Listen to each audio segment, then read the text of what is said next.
როდესაც ნოტარიუსმა გახსნა ლეგენდარული სახლის საკუთრების საბუთები, ოთახში დამსწრე 6 ადამიანი ერთდროულად გაჩუნდა. ძველ ქაღალდებს შორის იყო კონვერტი, რომელზეც სოფიკო ჩიაურელის ხელით იყო დაწერილი, არ გახსნათ ჩემს სიცოცხლეში. მაგრამ დიდი მსახიობი უკვე 2 წელი იყო გარდაცვლილი და ამ კონვერტში იყო დოკუმენტი, რომელიც ამტვრევდა ოჯახის ოფიციალურ ისტორიას. იქ იყო ხელშეკრულება, რომელიც ადასტურებდა, რომ ვერიკო ანჯაფარიძის ლეგენდარული სამკაულები, ის ბრილიანტები, რომლებიც ფილმებში ელვარებდა, ჯერ კიდევ 1995 წელს გაიტანეს სახლიდან. ვის მიერ? რატომ? და რატომ ამ საიდუმლოს ინახავდა ქართული კინოს უდიდესი დედოფალი? ოჯახის წევრები ერთმანეთს უყურებდნენ და თითოეულის თვალებში იკითხებოდა ერთი და იგივე შეშფოთებული კითხვა: თუ ეს მხოლოდ დასაწყისია, რა სხვა საიდუმლოებებს მალავს ეს კედლები? სახლი კოსტავას ქუჩაზე არ იყო უბრალოდ შენობა. ეს იყო ტაძარი, სადაც ქართული კულტურის ისტორია იწერებოდა ცოცხალი ხმებით, სადაც ყოველი კიბის საფეხური ინახავდა ლეგენდების კვალს. აქ ცხოვრობდა ვერიკო ანჯაპარიძე, ქალი, რომლის სახელი თავისთავად იყო ეპოქა. მისი ქალიშვილი სოფიკო ჩიაურელი ამ კედლებს შორის გაიზარდა, სწავლობდა დედის თითოეულ ჟესტს, ისწავლიდა, როგორ უნდა იყო არა მხოლოდ მსახიობი, არამედ ხალხის სიმბოლო. მაგრამ ის, რასაც ვერავინ ხედავდა კამერების მიღმა, იყო უჩინო ტვირთი, რომელსაც ორივე ქალი ატარებდა, ტვირთი დიდი სახელის, ტვირთი მოლოდინების, ტვირთი საიდუმლოებების, რომლებიც არასოდეს უნდა გამხდარიყო საჯარო. 1995 წლის გაზაფხულზე, როდესაც ვერიკო უკვე ძალიან ავად იყო, სახლში შემოვიდა ადამიანი, რომელსაც არავინ იცნობდა. მეზობლები ამბობდნენ, რომ ეს იყო კაცი შავ პალტოში, დიპლომატით ხელში. სოფიკო მას პირადად შეხვდა კარებთან და მათი საუბარი გაგრძელდა 2 საათზე მეტ ხანს დახურულ კაბინეტში. როდესაც სტუმარი გავიდა, სოფიკო ისე გამოიყურებოდა, თითქოს 10 წლით დაბერდა ერთ საღამოში. ის საღამო იყო გარდამტეხი წერტილი, თუმცა მაშინ ამას ვერავინ გაიგებდა. სახლის მუშაკი, რომელიც იმ დროს 30 წლის იყო და დღეს პირველად ლაპარაკობს კამერის წინ იხსენებს, სოფიკო ბატონო ამოვიდა კაბინეტიდან და პირდაპირ ვერიკოს საძინებელში შევიდა. მე ვიდე კიდე რეფანში და ვიგრძენი, რომ რაღაც საშინელი ხდებოდა. ვერიკო ბატონო ძალიან ავად იყო, მაგრამ მაინც ვიგრძენი, როგორ ამაღლდა მისი ხმა. ის ყვიროდა, შენ არ გაქვს უფლება. ეს ჩემი სისხლია და მერე ყველაფერი გაჩუნდა. რა მოხდა იმ ოთახში? რა გადაწყვეტილება მიიღეს დედამ და ქალიშვილმა, რომელიც შემდეგ 10 წლეულებს მალავდნენ? და რატომ, როდესაც ვერიკო ანჯაპარიძე გარდაიცვალა 1995 წლის ივლისში, მისი ყველაზე ცნობილი სამკაულები, ის ბრილიანტები, რომლებიც ოთარ ანთქვრივში ელვარებდა, არ აღმოჩნდა სახლში? ოფიციალური ვერსია იყო, რომ ისინი მუზეუმს გადაეცა. მაგრამ მუზეუმის არქივებში არ არსებობს არანაირი ჩანაწერი ასეთი შემოწირულობის შესახებ. სოფიკო ჩიაურელი იყო ქალი, რომელიც ცხოვრობდა 2 სამყაროში. ერთი სამყარო იყო ეკრანზე, სადაც ის იყო უკვდავი ანა კარენინა, ტრაგიკული დესდემონა, ძლიერი და მყიფე ქართველი ქალი, რომელიც ათასობით გულს ტყვედ იქცევდა. მეორე სამყარო იყო ამ სახლის კედლებს შორის, სადაც ის იყო ქალიშვილი, რომელიც ატარებდა დედის მემკვიდრეობის წყევლას. ვერიკო ანჯაპარიძე არ იყო უბრალოდ დედა, ის იყო ინსტიტუცია, ეროვნული სიმბოლო, ქალი, რომლის სახელი უფრო დიდი იყო, ვიდრე ნებისმიერი ცოცხალი ადამიანი შეეძლო გაეტანა. და სოფიკო იცოდა, ყველაფერი, რასაც ის აკეთებდა, ყოველთვის შედარდებოდა დედის მიღწევებთან. 1978 წელს, როდესაც სოფიკო პირველად გამოჩნდა ანა კარენინაში, კრიტიკოსები წერდნენ, კარგია, მაგრამ ვერიკოს ჩრდილში რჩება. ეს წინადადება გახდა წყევლა, რომელიც მას მთელი ცხოვრება დევნიდა. მაგრამ რა ფასად მოიპოვა სოფიკომ საკუთარი სახელი? რა მსხვერპლი გაიღო იმისთვის, რომ გამოსულიყო ამ გიგანტური ჩრდილიდან? და ვინ იყო ის ადამიანები, რომლებმაც ამ გზაზე გამოიყენეს მისი სისუსტე? პირველად სოფიკო შეხვდა ადამიანს, რომელიც შეცვლიდა მის ცხოვრებას 1967 წელს თბილისის კინოსტუდიის კულუარებში. ის იყო რეჟისორი, რომლის სახელი მაშინ ჯერ კიდევ არ იყო ლეგენდა, მაგრამ რომლის ამბიციები უკვე აღემატებოდა საბჭოთა კინოს ნებისმიერ ჩარჩოს. მან სოფიკოს შეხედა და თქვა, შენ შეგიძლია იყო უფრო დიდი ვიდრე შენი დედა. მაგრამ ამისთვის უნდა გაბედო დაივიწყო, ვინ იყო ის? ეს იყო სიტყვები, რომლებიც სოფიკო ელოდა მთელი ცხოვრება. ეს იყო დაპირება თავისუფლებისა, დაპირება იმისა, რომ ის შეიძლება იყოს არა ვერიკოს ქალიშვილი, არამედ სოფიკო ჩიაურელი. მაგრამ ეს დაპირება მოვიდა ფასით, რომელსაც მაშინ ვერავინ ხედავდა. რეჟისორი იყო ადამიანი, რომელსაც ჰქონდა ხედვა, მაგრამ ასევე ჰქონდა ბნელი მხარე. ის იყო ადამიანი, რომელიც თავის მსახიობებს მოითხოვდა არა მხოლოდ ნიჭს, არამედ სრულ მორჩილებას. სოფიკო, რომელიც მთელი ცხოვრება ცხოვრობდა დედის ჩრდილში, პირველად იგრძნო, რომ ვიღაც მას ხედავდა როგორც დამოუკიდებელ ხელოვანს. და ამ გრძნობამ მას დააბრმავა. მათი პირველი ფილმი ერთად იყო „ქალაქი აღარ იძინებს“ 1969 წელს. გადაღებები იყო ჯოჯოხეთი. რეჟისორი მოითხოვდა 50-70, ზოგჯერაც დუბლს ერთი სცენისთვის. სოფიკო მუშაობდა ისე, რომ ხშირად დასრულებიდან ვერ დგებოდა, ფეხები უკმარებოდა, ხელები უკანკალებდა. მაგრამ ის არ ჩივოდა. ის იცოდა, ეს იყო მისი შანსი დაემტკიცებინა, რომ ის არ იყო მხოლოდ ვერიკოს ქალიშვილი. გადამღები ჯგუფის წევრი, რომელიც მუშაობდა იმ ფილმზე დღეს იხსენებს, რეჟისორი ეპყრობოდა სოფიკოს როგორც მარიონეტს. ის აკონტროლებდა მის ყოველ მოძრაობას, ყოველ ემოციას. ერთხელ სცენის შემდეგ სოფიკო ისე ტიროდა, რომ ვერ ჩერდებოდა 2 საათის განმავლობაში. რეჟისორი უბრალოდ იდგა და უყურებდა. მერე თქვა, კარგი. ახლა შენ იცი, როგორ გრძნობს შენი პერსონაჟი. ეს იყო მანიპულაცია, ეს იყო ფსიქოლოგიური ძალადობა, მაგრამ სოფიკო ამას უწოდებდა ხელოვნებას. რადგან ის სჯეროდა, რომ მხოლოდ ასე შეეძლო გამოსვლა დედის ჩრდილიდან. მაგრამ რეჟისორი არ იყო ერთადერთი ადამიანი, რომელიც ამ პერიოდში შევიდა სოფიკოს ცხოვრებაში და დატოვა კვალი, რომელიც არასოდეს წაიშლებოდა. იყო კიდევ ერთი ფიგურა, ადამიანი, რომელსაც ოფიციალურად უწოდებდნენ ოჯახის მეგობარს, მაგრამ რომელიც რეალურად იყო რაღაც გაცილებით უფრო საშიში. ეს იყო კაცი, რომელსაც ჰქონდა კავშირები პარტიის უმაღლეს ეშელონებში, კაცი, რომელიც შეეძლო გაეხსნა კარები ან დაეხურა ისინი სამუდამოდ. მისი სახელი იყო გიორგი, გვარს არავინ იცოდა, ან თუ იცოდა არავინ ამბობდა. ის გამოჩნდა სახლში 1975 წელს, როდესაც ვერიკო ჯერ კიდევ ძალიან გავლენიანი იყო. მან თქვა, რომ მოვიდა დასახმარებლად, რომ უზრუნველეყო, რომ ოჯახს ყოველთვის ჰქონოდა ყველაფერი საჭირო. და ნამდვილად მისი გამოჩენის შემდეგ სახლში არასოდეს აკლდა არაფერი, არც საკვები, არც იმპორტული მედიკამენტები ვერიკოსთვის, არც დეფიციტური ქსოვილები სოფიკოს კოსტიუმებისთვის. მაგრამ ყველაფერს ჰქონდა ფასი. გიორგი არ მოითხოვდა ფულს, ის მოითხოვდა რაღაც უფრო ძვირფასს. ის მოითხოვდა ლოიალობას, ინფორმაციას, წვდომას. ის იყო ადამიანი, რომელიც იცოდა ყველაფერი ყველაზე, ვინ ვისთან იყო, ვინ რას ამბობდა, ვინ რას გეგმავდა. და ეს ინფორმაცია ის იყენებდა, რომ შეენარჩუნებინა თავისი ძალაუფლება. სახლის მუშაკი, რომელიც მუშაობდა იქ 30 წლის განმავლობაში, იხსენებს, გიორგი ბატონო მოდიოდა ყოველ კვირას. ის ყოველთვის მოჰქონდა საჩუქრები, ყვავილები ვერიკო ბატონოსთვის, შოკოლადი სოფიკო ბატონოსთვის. მაგრამ მერე ის იჯდა სალონში და საუბრობდა. და სოფიკო ბატონო ყოველთვის ეუბნებოდა მას ყველაფერს, ვინ ეწვია, რა ითქვა, რა გეგმები იყო. მე მაშინ არ მესმოდა, რატომ. მაგრამ ახლა ვიცი, ის ეშინოდა. ის იცოდა, რომ თუ არ ეტყოდა, გიორგი ბატონოს შეეძლო ყველაფრის წაღება, კარიერა, სახლი, ყველაფერი. 1978 წელს მოხდა ინციდენტი, რომელიც თითქმის დაასრულა სოფიკოს კარიერა, სანამ ის სრულად დაიწყებოდა. სოფიკო უნდა გაეტარებინა ინტერვიუ უცხოურ ჟურნალისტთან, იშვიათი პრივილეგია საბჭოთა დროში. გიორგი მას აფრთხილებდა, არაფერი პოლიტიკური. არაფერი პირადი. მხოლოდ ხელოვნება. მაგრამ ინტერვიუს დროს ჟურნალისტმა ჰკითხა, როგორია ცხოვრება დიდი მსახიობის ჩრდილში და სოფიკო დაღლილი, გამოფიტული, მომენტალურად დაივიწყა ყველა გაფრთხილება. მან თქვა, ზოგჯერ მე მინდა ვიყო უბრალოდ სოფიკო. არა ვერიკოს ქალიშვილი. უბრალოდ მე. ეს იყო უდანაშაულო სიტყვები, მაგრამ საბჭოთა კონტექსტში ისინი იყო საშიში. ისინი გულისხმობდა, რომ სოფიკო არ იყო კმაყოფილი თავისი როლით, რომ ის ეძებდა რაღაც მეტს, ვიდრე სახელმწიფო მას სთავაზობდა. ინტერვიუ არასოდეს გამოქვეყნდა, გიორგიმ დაზრუნა ამაზე. მაგრამ ფასი იყო მძიმე. სოფიკო შემდეგი 6 თვის განმავლობაში არ მიიღო არც ერთი როლი. ის იყო ფაქტობრივად შავ სიაში. ვინ მას გადაარჩინა? რეჟისორი, რომელიც მუშაობდა მასთან ქალაქი აღარ იძინებს-ზე. მან დაწერა წერილი პარტიის კომიტეტში, სადაც თქვა, რომ სოფიკო იყო ახალგაზრდა და გამოუცდელი, რომ მას არ ესმოდა, რას ამბობდა, რომ ის იყო ერთგული საბჭოთა ხელოვანი. მაგრამ ამ წერილის ფასი იყო სოფიკოს სრული დამოკიდებულება რეჟისორზე.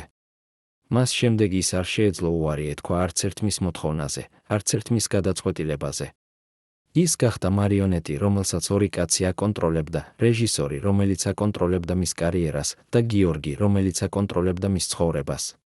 და სოფიკო, რომელიც 30 წლის იყო და ოცნებობდა დიდებაზე, არ ხედავდა, რომ ის ხაფანგში იყოს, საიდანაც გამოსვლა ყოველი წლით უფრო რთული გახდებოდა. მაგრამ ყველაზე საშიში ჯერ კიდევ წინ იყო. რადგან 1969 წელს, როდესაც ქალაქი აღარ იძინებს, გამოვიდა ეკრანებზე და სოფიკო პირველად მიიღო ნამდვილი აღიარება, მოხდა რაღაც, რაც სამუდამოდ შეცვლიდა მის ურთიერთობას დედასთან. ვერიკო, რომელიც უყურებდა ფილმს პრემიერაზე, ფილმის შემდეგ არაფერი უთქვამს. ის უბრალოდ წამოდგა და გავიდა დარბაზიდან. სოფიკო მას მიჰყვა, ეძებდა დადასტურებას, ელოდა სიტყვას, რომელიც ეთყოდა, რომ დედა ამაყობდა. მაგრამ ვერიკო მხოლოდ შეხედა მას და თქვა, შენ გააკეთე არჩევანი. ახლა იცხოვრე მასთან. რა არჩევანი? რას გულისხმობდა ვერიკო? და რატომ მას შემდეგ დედასა და ქალიშვილს შორის ჩნდება ბზარი, რომელიც არასოდეს აღარ შეივსებოდა? 1974 წელს, ცივ თებერვლის დილას, სოფიკო ჩიაურელი გაიღვიძა და იპოვა წერილი თავის საწოლზე. ის იყო დედის ხელწერა, მაგრამ სიტყვები იყო ისეთები, რომლებიც ვერიკო არასოდეს დაწერდა ხმამაღლა. შენ ფიქრობ, რომ შენ ხარ პირველი, ვინც გააკეთა არჩევანი კარიერასა და ოჯახს შორის. შენ ფიქრობ, რომ მე არ ვიცი, როგორია ცხოვრება მარიონეტად. მე ვიცოდი ყველაფერი. მე ვიცოდი, რას აკეთებდნენ ისინი შენთან. და მე ვჩუმობდი, რადგან ვიცოდი, რომ თუ ვილაპარაკებდი, შენ დამკარგავდი ყველაფერს.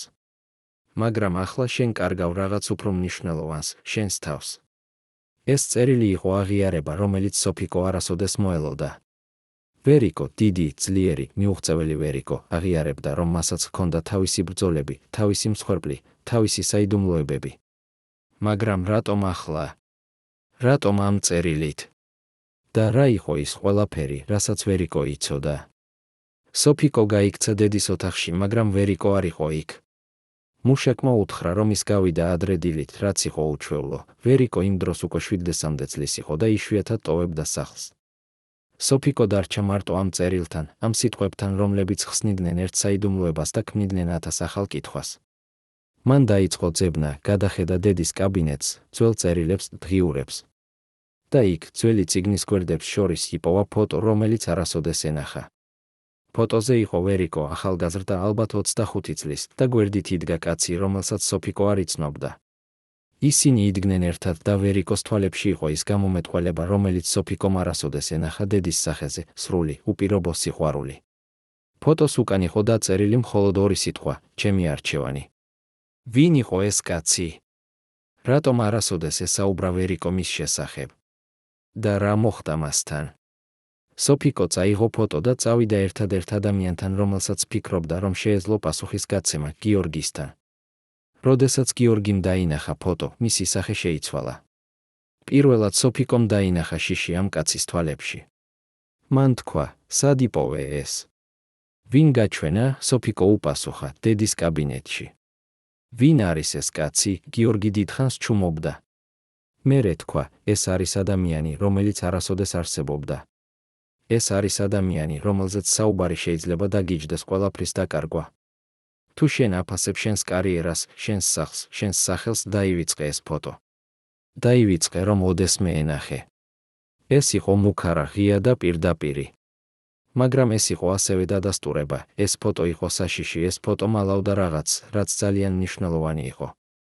სოფიკო დაბრუნდა სახლში და დაელოდა დედას. როდესაც ვერიკო დაბრუნდა საღამოს, სოფიკო ჩვენება ფოტო. ვერიკო შეხედა მას და მისი თვალები აივსო ცრემლებით, რაღაც, რაც სოფიკო მხოლოდ რამდენჯერმე ენახა მთელი ცხოვრების განმავლობაში. ვერიკო თქვა, მე ვიცოდი, რომ ერთ დღეს შენ იპოვიდი ამას. მე ვიცოდი, რომ ერთ დღეს მე უნდა მეთქვა ჭეშმარიტება. და მერე, პირველად თავის ცხოვრებაში, ვერიკო ანჯაპარიძე უამბო თავის ქალიშვილის ისტორია, რომელიც არასოდეს უთქვამს არავისთვის. ისტორია ადამიანის შესახებ, რომელსაც ის უყვარდა უფრო ვიდრე ცხოვრება, მაგრამ რომელიც გაქრა ერთ ღამეს 1927 წელს. ისტორია არჩევანის შესახებ, რომელიც მას მოუწია სიყვარულსა და კარიერას შორის.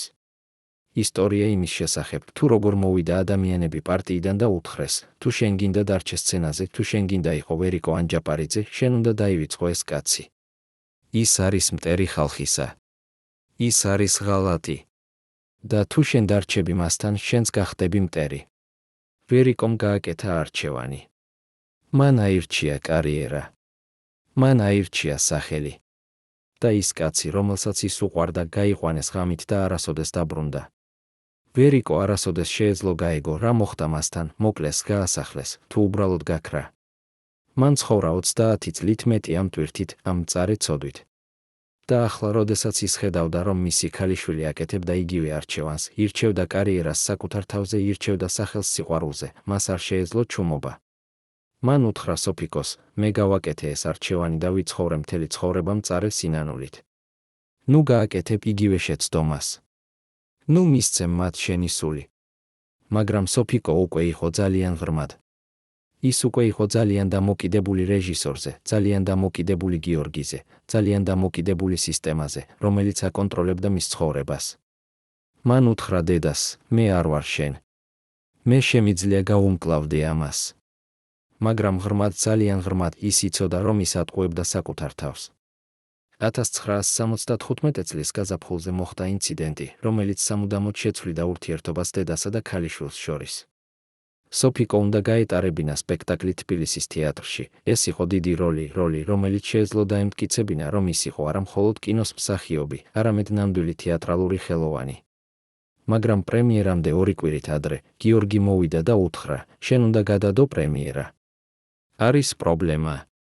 სოფიკომ ჰკითხა, რა პრობლემა? გიორგიმ უთხრა, შენი დედა. ის ლაპარაკობს ძალიან ბევრს. ის ამბობს რაღაცეებს, რომლებიც არ უნდა ითქვას. და თუ ის არ გაჩერდება, ეს შეიძლება დაგიჯდეს შენს კარიერას. სოფიკო გაბრაზდა, ჩემი დედა არის ვერიკო ანჯაპარიძე. ის არის ლეგენდა.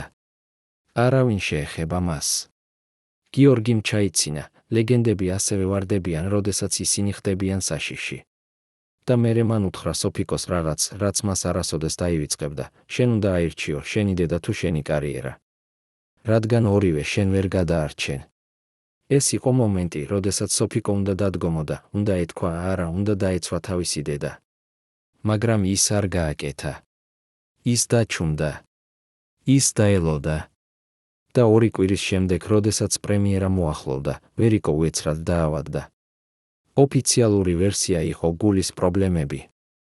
მაგრამ სახლის მუშაკი, რომელიც იყო იქ იმ დღეებში იხსენებს სხვა ისტორიას, ვერიკო ბატონო არ იყო ავად. მას უბრალოდ უთხრეს, რომ ის არ უნდა გამოსულიყო სახლიდან, არ უნდა ესაუბრა არავისთვის. 2 კაცი მოვიდა და დარჩა სახლში დასაცავად. მაგრამ ისინი არ იყვნენ დამცველები. ისინი იყვნენ მცველები. ვერიკო ბატონო იყო პატიმარი საკუთარ სახლში. და სოფიკო იცოდა ამის შესახებ. ის იცოდა, რომ მისი დედა იყო ფაქტობრივად პატიმარი. მაგრამ ის არაფერი გააკეთა. რადგან პრემიერა იყო წარმატება. რადგან კრიტიკოსები წერდნენ, რომ სოფიკო ჩიაურელი იყო, ახალი ვარსკვლავი ქართულ თეატრში. რადგან პირველად მის შესახებ წერდნენ არა როგორც ვერიკოს ქალიშვილზე, არამედ როგორც სოფიკო ჩიაურელზე. და ამ მომენტში, ამ ტრიუმფის მომენტში, სოფიკო გააცნობიერა საშინელი ჭეშმარიტება, ის გახდა ზუსტად ის, რისგანაც დედა აფრთხილებდა. ის გახდა ადამიანი, რომელიც ირჩევდა დიდებას სიყვარულზე, სახელს ოჯახზე, კარიერას სინდისზე. მაგრამ უკვე გვიან იყო უკან დასაბრუნებლად. რადგან როდესაც ვერიკო საბოლოოდ განთავისუფლდა თავისი სახლის პატიმრობიდან, ის შეხედა ქალიშვილს და თქვა მხოლოდ ერთი წინადადება, ახლა შენ იცი, როგორია ცხოვრება ჩემს ფეხსაცმელში. და მას შემდეგ დედასა და ქალიშვილს შორის ჩნდა ჩუმი ომი, რომელიც გაგრძელდებოდა მომდევნო 20 წლის განმავლობაში, ომი, რომელიც არასოდეს იქნებოდა ხმამაღლა, მაგრამ რომელიც ნელ-ნელა შეჭამდა ორივე მათგანს შიგნიდან. რა იყო ამ ომის ნამდვილი მიზეზი? რა საიდუმლოებები ჯერ კიდევ მალავდნენ ისინი ერთმანეთისგან? და როგორ ეს ყველაფერი დაკავშირებული იყო იმ გაუჩინარებულ სამკაულებთან, რომლებიც 10 წლეულების შემდეგ გახდებოდა სკანდალის ცენტრი? სახლის მესამე სართულზე, სადაც არავინ შედიოდა ვერიკოს ნებართვის გარეშე, იყო პატარა ოთახი, რომელსაც ოჯახის წევრები უწოდებდნენ განცდა ოთახს. იქ ინახებოდა ყველაფერი, რაც ვერიკო ანჯაპარიძის ცხოვრებას უკავშირდებოდა, კოსტიუმები ლეგენდარული როლებიდან, წერილები დიდი რეჟისორებისგან, ფოტოები, რომლებზეც ის იდგა სტალინთან, ბერიასთან, მთელ საბჭოთა ელიტასთან. მაგრამ ყველაზე ძვირფასი იყო პატარა ხის ყუთი, რომელიც ინახებოდა უჯრის ყველაზე ღრმა კუთხეში. ამ ყუთში იყო ვერიკოს სამკაულები, არა ის, რომლებსაც ის ატარებდა ყოველდღიურად, არამედ ის, რომლებიც გადმოსცემოდა თაობიდან თაობას, ის, რომლებზეც ლეგენდები იყო დაწერილი. ბრილიანტის საყურე, რომელიც ეკუთვნოდა ქართველ დედოფალს მე-18 საუკუნეში. სურმუხტის ბეჭედი, რომელიც ვერიკოს დედამ გადასცა სიკვდილის საწოლზე. და ყველაზე ცნობილი, ოქროს ყელსაბამი ძვირფასი ქვებით, რომელიც ელვარებდა ოთარაანთ ქვრივშიც და რომელიც გახდა ვერიკოს სიმბოლო. 1995 წლის მარტში, 2 თვის შემდეგ იმ საიდუმლო შეხვედრისა შავ პალტოში კაცთან, ეს ყუთი გაქრა. უბრალოდ გაქრა, თითქოს არასოდეს არსებობდა. სოფიკო პირველად შეამჩნია ამას, როდესაც ისავიდა განცდა ოთახში რაღაც ძველი ფოტოების საპოვნელად. უჯრა იყო ღია, უჩვეულო, რადგან ვერიკო ყოველთვის ინახავდა მას ჩაკეტილს. სოფიკო გახსნა უჯრას და დაინახა, რომ ყუთი აღარ იყო იქ. მის ადგილას იყო მხოლოდ მტვრის მოხაზული კვადრატი, მტკიცებულება იმისა, რომ რაღაც იქ იდგა ათწლეულების განმავლობაში. სოფიკო გაიქცა დედის ოთახში. ვერიკო იჯდა სავარძელში, უყურებდა ფანჯარას და როდესაც სოფიკომ ჰკითხა სამკაულების შესახებ, დედა არ მოუბრუნდა. ის უბრალოდ თქვა ისე ჩუმად, რომ სოფიკომ ძლივს გაიგონა, ისინი იქ არიან, სადაც უნდა იყვნენ. იქ, სადაც ისინი დაცული იქნებიან. სოფიკო ჰკითხა, რას გულისხმობ? სად არიან ისინი, მაგრამ ვერიკო აღარ უპასუხა. ის უბრალოდ გააგრძელა ფანჯრისკენ ყურება და სოფიკომ დაინახა, რომ მისი დედის ხელები უკანკალებდა, არა სიბერისგან, არამედ შიშისგან. სახლის მუშაკი, რომელიც მუშაობდა იქ 30 წლის განმავლობაში და რომელიც დღეს პირველად ლაპარაკობს კამერის წინ, იხსენებს იმ დღეს განსხვავებულად, მე ვიცოდი, რომ რაღაც საშინელი მოხდა, როდესაც დავინახე ვერიკო ბატონო იმ დილით. ის ჩამოვიდა სამზარეულოში, რაც იყო უჩვეულო, რადგან ის ყოველთვის საუზმობდა თავის ოთახში და მითხოვა ჩაი. მაგრამ როდესაც მე მივართვი ჩაი, მან ვერ შეძლო ჩიქის ამოღება. მისი ხელები ისე უკანკალებდა, რომ ჩიქა დაეცა და გატყდა. ვერიკო ბატონო დაიწყო ტირილი, არა ხმამაღლა, არამედ ჩუმად ისე, რომ ცრემლები უბრალოდ მიედინებოდა სახეზე. მე ვკითხე, რა მოხდა და ის მითხრა, მე გავაკეთე არჩევანი, რომელიც შეიძლება გადაარჩინოს ჩემი ოჯახი ან გაანადგურებს მას. და მე არ ვიცი, სწორი იყო თუ არა. რა არჩევანი? რა იყო ის, რაც ვერიკო ისე აშინებდა? და ვინ იყო ის ადამიანი შავ პალტოში, რომელმაც ეს ყველაფერი მოახდინა? გიორგი, კაცი, რომელსაც ოფიციალურად უწოდებდნენ ოჯახის მეგობარს, გამოჩნდა სახლში მეორე დღეს. ის მოიტანა ყვავილები როგორც ყოველთვის, მაგრამ ამჯერად მისი სახე იყო სერიოზული. ის იჯდა სალონში სოფიკოსთან და თქვა, შენი დედა გააკეთა ძალიან ბრძენი რამ. ის გააკეთა ის, რაც საჭირო იყო ოჯახის დასაცავად. სოფიკო ჰკითხა, რაზე ლაპარაკობ? სად არის სამკაულები? გიორგი ჩაიცინა, ცივი, გამოთვლილი ხარხარი, სამკაულები არის უსაფრთხო ადგილას. ისინი არის იქ, სადაც არავინ ვერ იპოვის მათ, სადაც არავინ ვერ გამოიყენებს მათ შენი ოჯახის წინააღმდეგ. და მერე მან თქვა რაღაც, რაც სოფიკოს სისხლი გააყინა. შენ იცი, რა ხდება ოჯახებთან, რომლებსაც აქვთ ძალიან ბევრი სიმდიდრე საბჭოთა კავშირში. ისინი ხდებიან საეჭვო. ისინი ხდებიან სამიზნე. და ზოგჯერ ოჯახის გადასარჩენად უნდა გაიღო მსხვერპლი. შენი დედა გაიღო ეს მსხვერპლი. რა მსხვერპლი? რა იყო ის, რაც ვერიკო გააკეთა?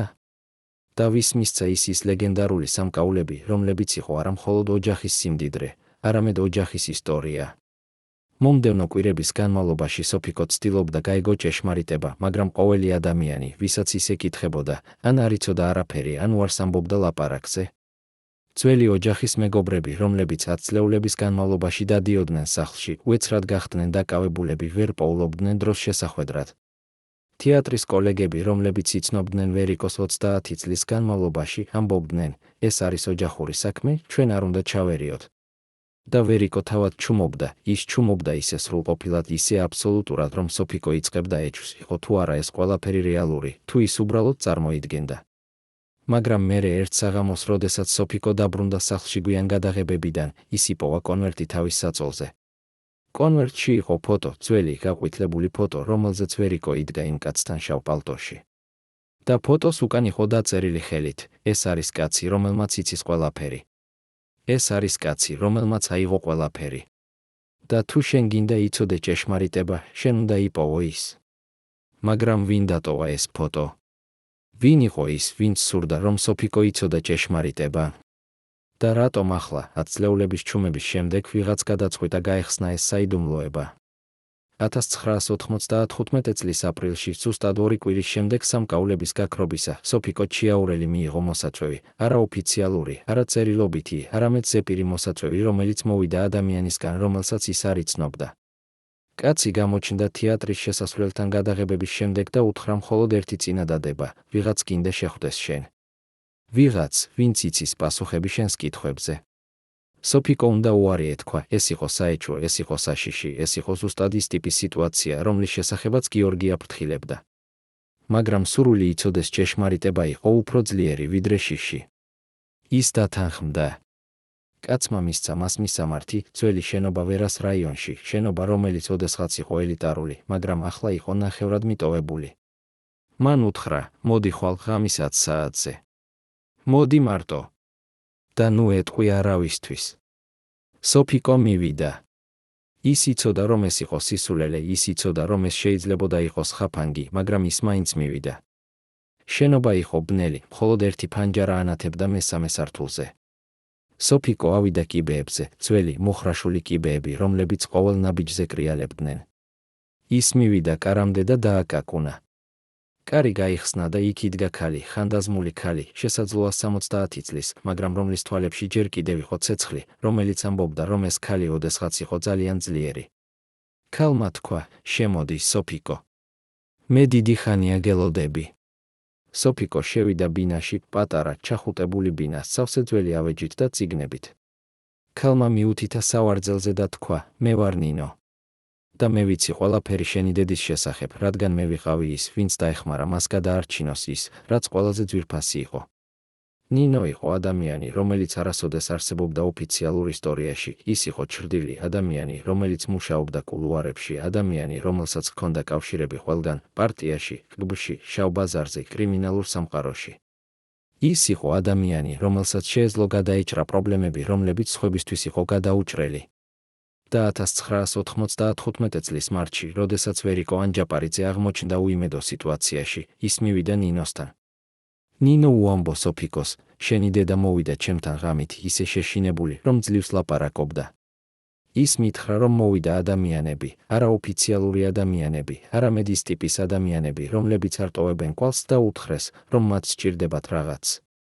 მათ სჭირდებათ გარანტია, რომ შენი ოჯახი არ გახდება პრობლემა. და ეს გარანტია იყო შენი ოჯახის სიმდიდრე, სამკაულები, რომლებიც იყო არა მხოლოდ ძვირფასი ნივთები, არამედ სიმბოლო, მტკიცებულება იმისა, რომ შენი ოჯახი იყო კავშირში ძველ რეჟიმთან, ძველ ელიტასთან. სოფიკო ვერ ჯეროდა, რატომ? რატომ სჭირდებოდათ ეს? ნინო ჩაიცინა, წარე, დაღლილი ხარხარი, რადგან 1995 წელს საქართველო იყო ქაოსში. საბჭოთა კავშირი იშლებოდა, ძველი სისტემა კვდებოდა და ახალი ძალები იბრძოდნენ ძალაუფლებისთვის. და ამ ბრძოლაში ადამიანები, რომლებსაც ჰქონდათ კავშირები ძველ რეჟიმთან, იყვნენ საშიში. შენი დედა იყო ლეგენდა, მაგრამ ის ასევე იყო სიმბოლო ძველი დროის. და იყვნენ ადამიანები, რომლებსაც სურდათ, რომ ეს სიმბოლო გაქრეს. მაგრამ შენი დედა იყო ჭკვიანი.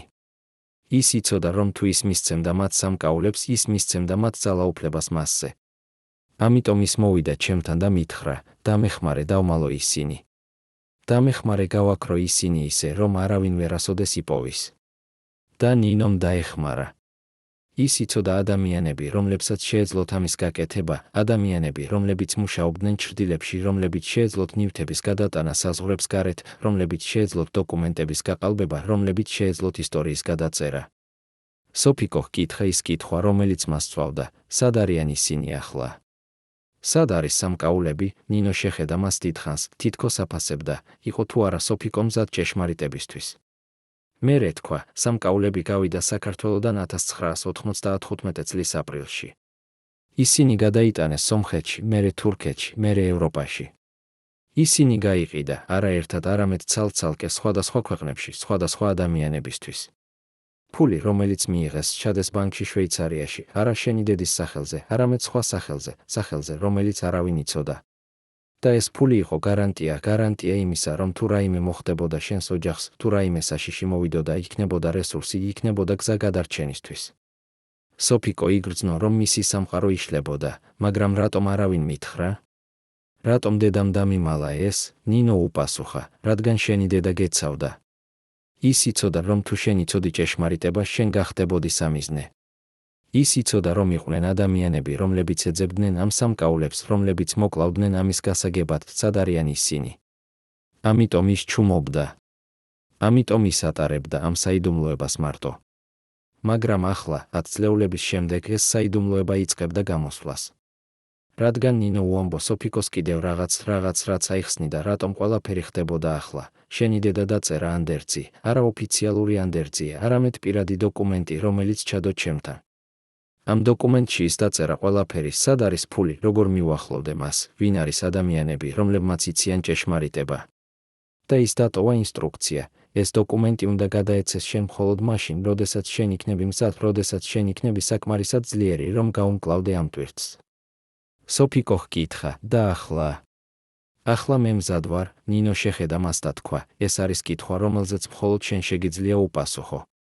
მაგრამ მე გეტყვი ერთს, თუ შენ გადაწყვეტ გააგრძელო, თუ შენ გადაწყვეტ იპოვო ეს ფული და დააბრუნო ის საქართველოში, შენ გახდები სამიზნე. იქნებიან ადამიანები, რომლებიც არ სურთ, რომ ეს ჭეშმარიტება გამოვიდეს. იქნებიან ადამიანები, რომლებიც გააკეთებენ ყველაფერს, რომ შეაჩერონ შენ. და ამ მომენტში სოფიკო გააცნობიერა საშინელი ჭეშმარიტება, ის იყო არა მხოლოდ ვერიკოს ქალიშვილი, არა მხოლოდ მსახიობი, არამედ მემკვიდრე საიდუმლოებისა, რომელიც შეეძლო გაენადგურებინა ან გადაერჩინა მისი ოჯახი. მაგრამ რა უნდა აეღო? რა იყო სწორი არჩევანი? და ვის შეეძლო ენდო ამ სამყაროში, სადაც ყველა ჰქონდა თავისი საიდუმლო მიზნები? 1995 წლის მაისში, ზუსტად 1 თვის შემდეგ შეხვედრისა ნინოსთან, სოფიკო ჩიაურელი მიიღო ტელეფონის არიშვაღამისას. ხმა მეორე მხარეს იყო უცნობი, დამახინჯებული, თითქოს ადამიანი ლაპარაკობდა ქსოვილის მეშვეობით, შენ ეძებ პასუხებს. მაგრამ შენ არ იცი, რამდენად საშიშია ის, რასაც ეძებ.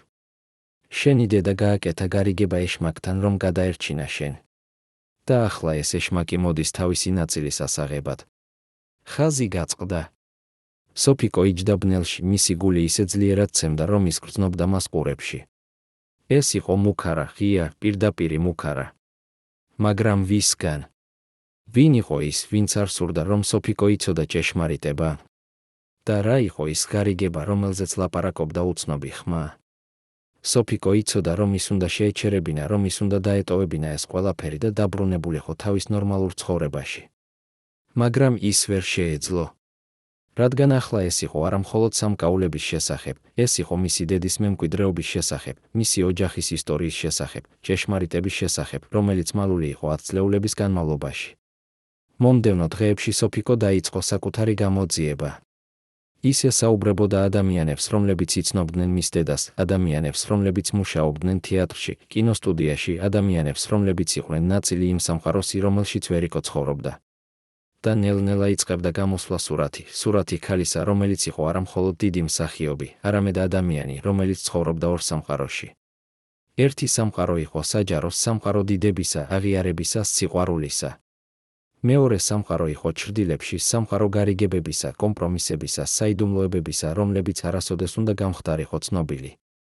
ძველი რეჟისორი, რომელიც მუშაობდა ვერიკოსთან 1950-იან წლებში, უამბო სოფიკოს, შენი დედა იყო ქალი, რომელმაც იცოდა როგორ ეთამაშა თამაში. ის იცოდა, როდის უნდა დათმობოდა, როდის უნდა ებრძოლა, როდის უნდა ჩუმობოდა. და ეს არის ის, რამაც გადაარჩინა ის იმ დროს, როდესაც ბევრი სხვა დაეცა. მაგრამ რა იყო ის გარიგებები, რომლებიც ვერიკომ გააკეთა? სოფიკო იპოვა პირველ მინიშნებას, როდესაც ის იპოვა ძველ დოკუმენტებს დედის კაბინეტში, დოკუმენტები, რომლებიც ეხებოდა 1955 წელს, პერიოდს, როდესაც საბჭოთა კავშირი ახლახან გაიმარჯვა მეორე მსოფლიო ომში და იწყებდა გაწმენდას, პერიოდს, როდესაც ათასობით ადამიანი გაქრა ღამით, როდესაც ოჯახები განადგურდა ერთი ანონიმური დონოსის გამო. ამ დოკუმენტებში იყო წერილები, რომლებიც ვერიკომ დაწერა პარტიის კომიტეტში, წერილები, რომლებში ის აღწერდა ადამიანებს, რომლებთანაც მუშაობდა, ადამიანებს, რომლებიც იყვნენ მისი მეგობრები, კოლეგები. ეს იყო დონოსები, არა პირდაპირი, არა ღია, არამედ საკმარისად ნათელი, რომ პარტიამ გაეგო ვინ იყო საეჭვო, ვინ იყო არასანდო.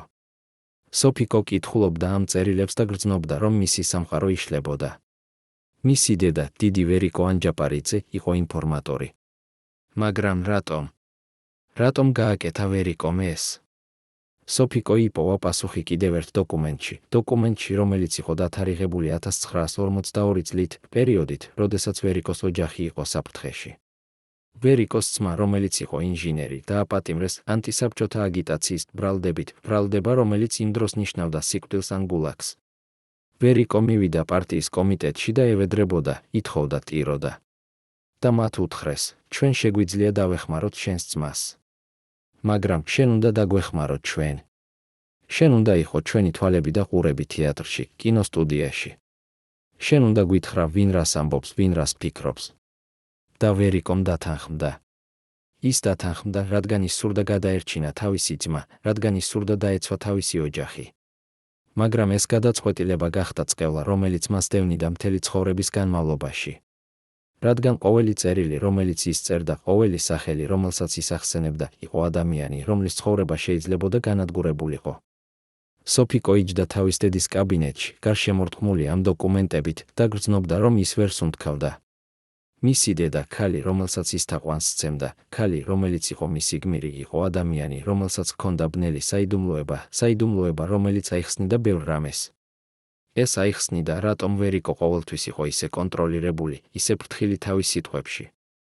ეს აიხსნიდა, რატომ ის ყოველთვის აფრთხილებდა სოფიკოს, ნუ ენდობი არავის. ნუ ეტყვი ყველაფერს, რასაც ფიქრობ. ეს აიხსნიდა, რატომ ის ატარებდა ამ ტვირთს, ამ მწარე სინანულს.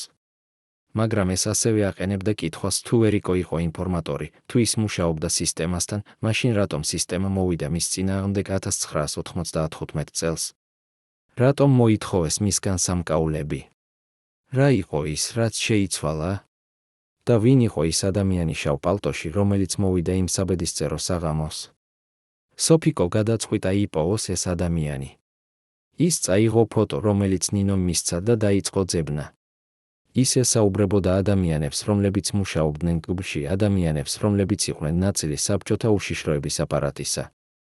და ნელ-ნელა იწყებდა გამოსვლა სახელი, რომელიც არავინ სურდა ხმამაღლა წარმოთქმა, სახელი, რომელიც იყო დაკავშირებული ყველაზე ბნელ ოპერაციებთან, ყველაზე საშიშ საიდუმლოებებთან.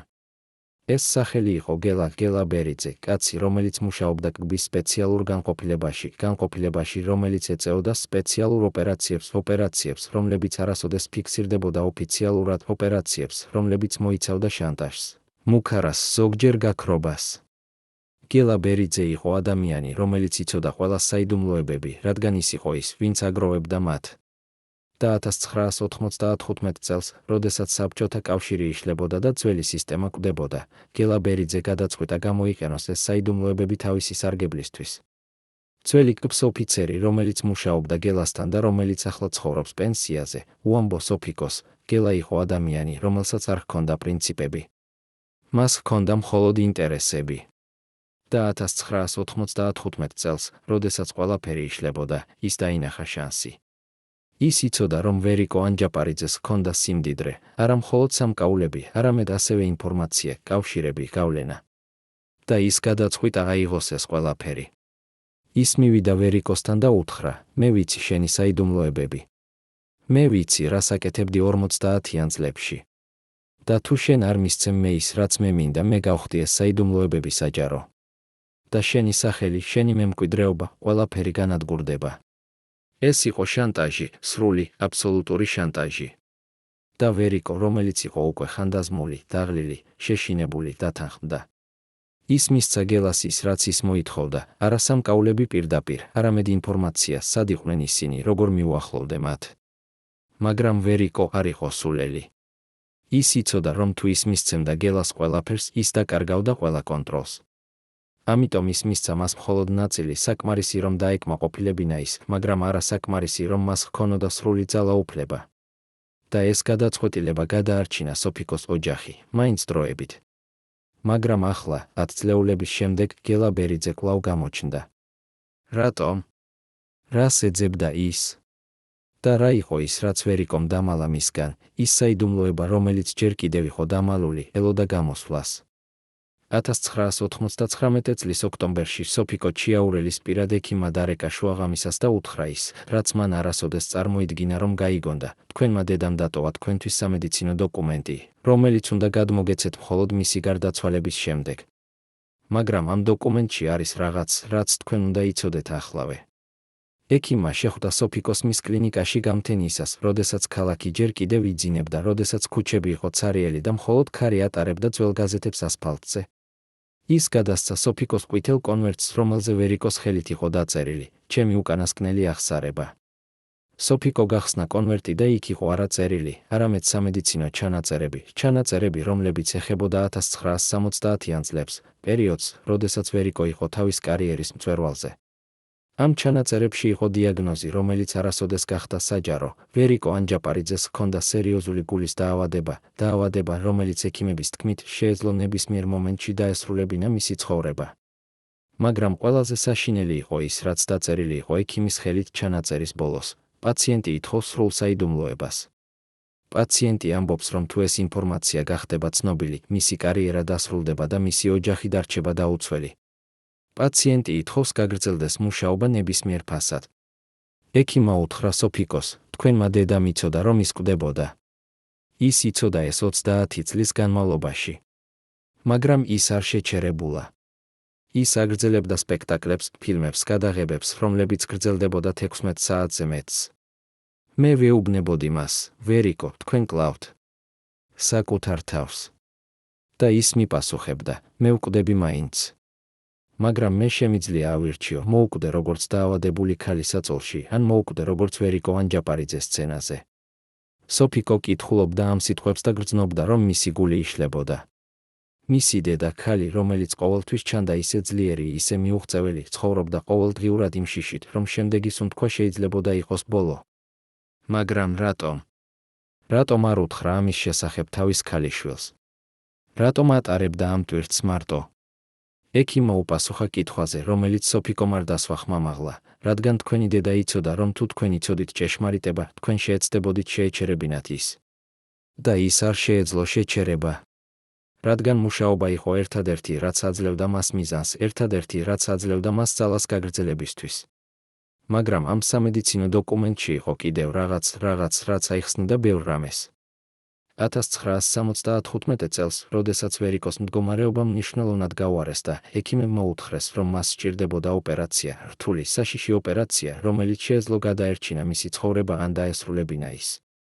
მაგრამ ეს ოპერაცია შეეძლო გაკეთებულიყო მხოლოდ მოსკოვში, სპეციალურ კლინიკაში, რომელიც იყო ხელმისაწვდომი მხოლოდ პარტიის ელიტისთვის. და ამ კლინიკაში მოხვედრისთვის სჭირდებოდა სპეციალური ნებართვა, რომელსაც იძლეოდა მხოლოდ ძალიან კონკრეტული ადამიანები ძალიან კონკრეტულ პირობებში. ვერიკო მივიდა იმ ადამიანებთან, რომლებსაც შეეძლოთ ამ ნებართვის მიცემა. და მათ უთხრეს, ჩვენ შეგვიძლია დაგეხმაროთ. მაგრამ თქვენ უნდა დაგვეხმაროთ ჩვენ. თქვენ უნდა გააგრძელოთ ის, რასაც აკეთებდით, თქვენ უნდა იყოთ ჩვენი თვალები და ყურები. და თქვენ უნდა გააკეთოთ კიდევ რაღაც, თქვენ უნდა დაარწმუნოთ თქვენი ქალიშვილი, რომ მისი მომავალი არის ჩვენთან, ჩვენს სისტემაში. ეს იყო გარიგება, რომელიც ვერიკომ გააკეთა, გარიგება, რომელმაც გადაარჩინა მისი ცხოვრება, მაგრამ რომელმაც ასევე მიაბა მისი ქალიშვილის ბედი იმ სისტემასთან, რომელსაც ვერიკო თავად ემსახურებოდა.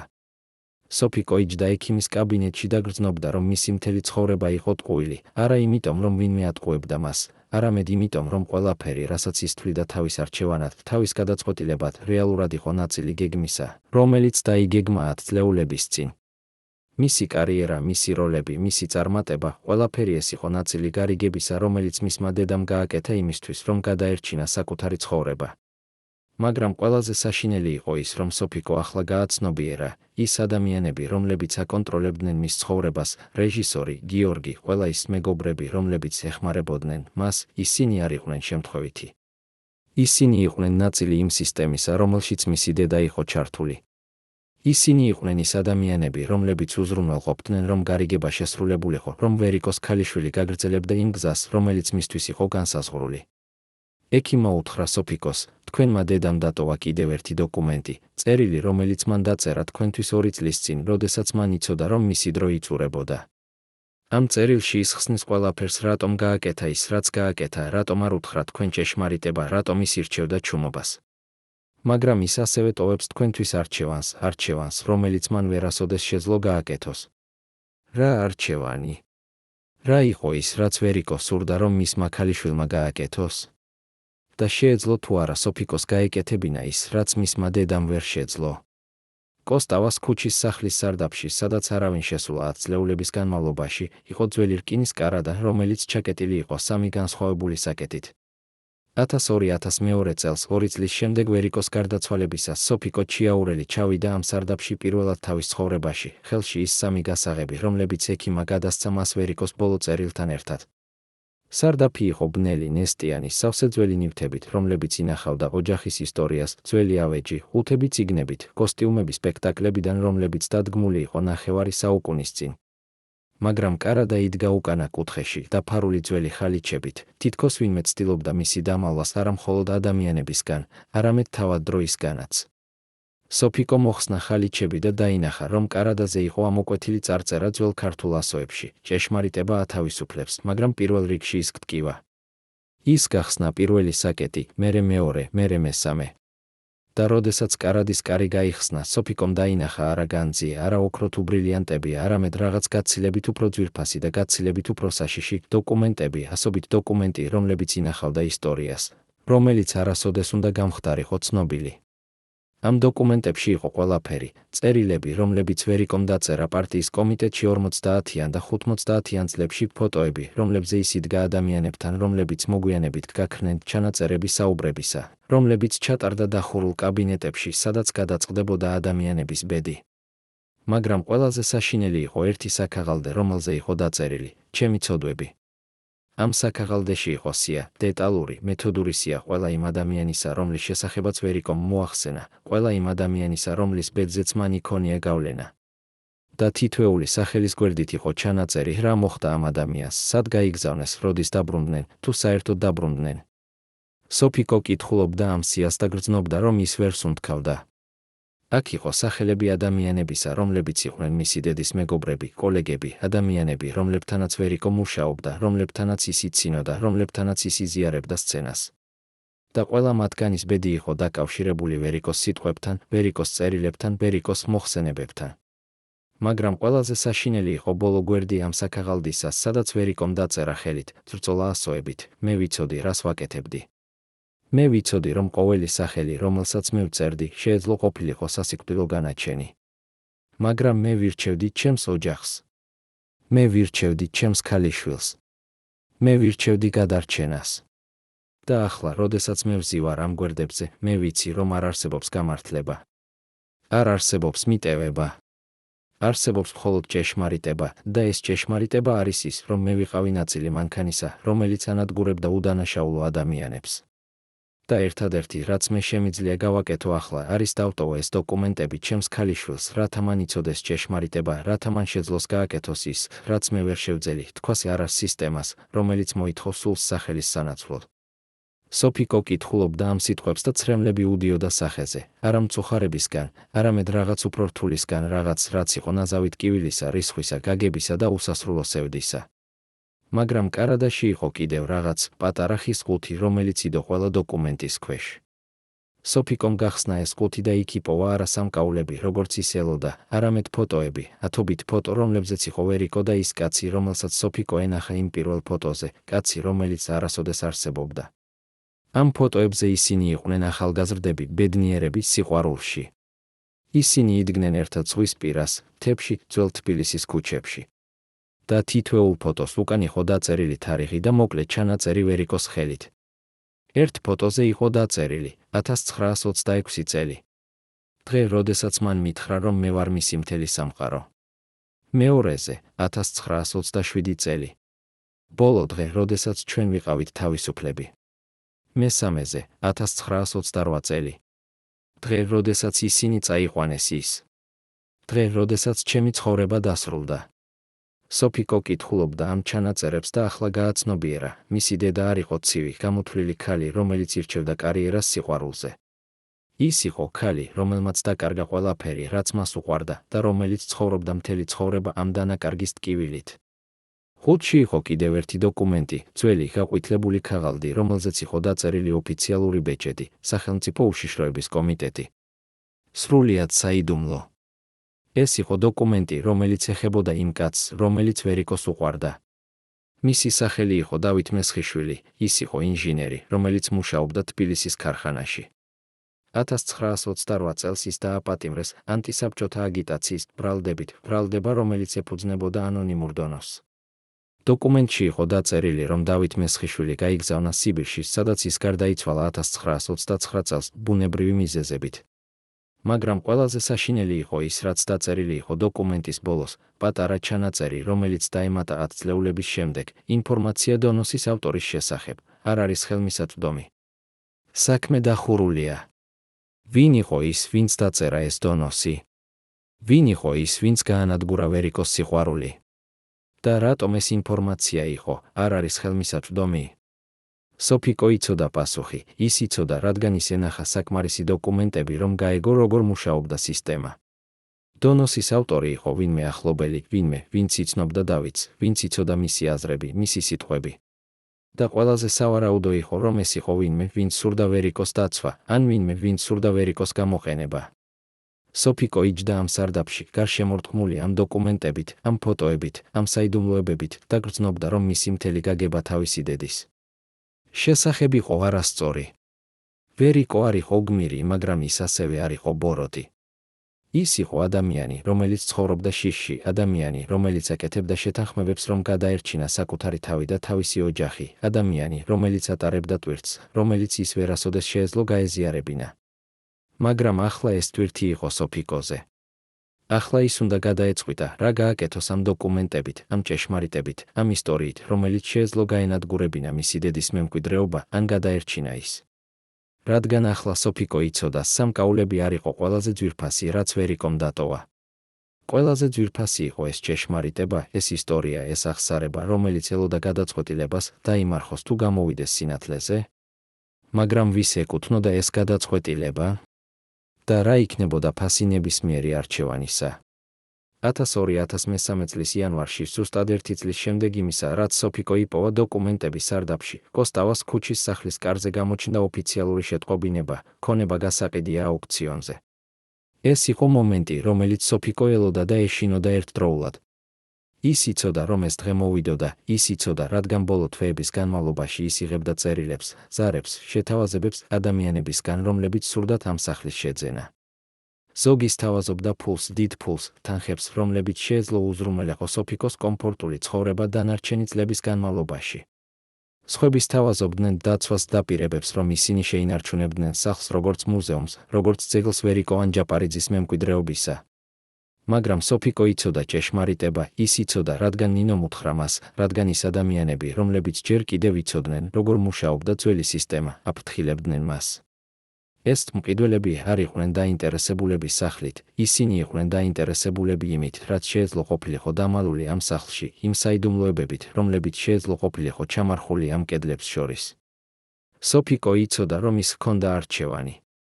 ის შეეძლო გაეყიდა სახლი, აიღო ფული, გადასულიყო პატარა ბინაში, ეცხოვრა მშვიდად დანარჩენი წლები. ის შეეძლო დაეთანხმებინა ერთ-ერთი იმ შეთავაზებებისთვის, რომლებიც აპირებდნენ სახლის მუზეუმად გადაქცევას, თუმცა ის იცოდა, რომ ეს იყო მხოლოდ ფასადი, რომ რეალურად ისინი ეძებდნენ იმ დოკუმენტებს, რომლებიც ახლა იყო დამალული სოფიკოს ბინაში.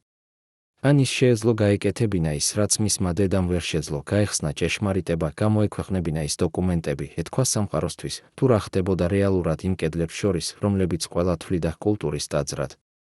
მაგრამ ამ უკანასკნელი არჩევანის ფასი იყო მძიმე, ეს ნიშნავდა მისი დედის რეპუტაციის განადგურებას, ეს ნიშნავდა იმის აღიარებას, რომ ვერიკო ანჯაპარიძე, ქართული კულტურის სიმბოლო იყო ასევე ნაწილი რეპრესიული მანქანისა.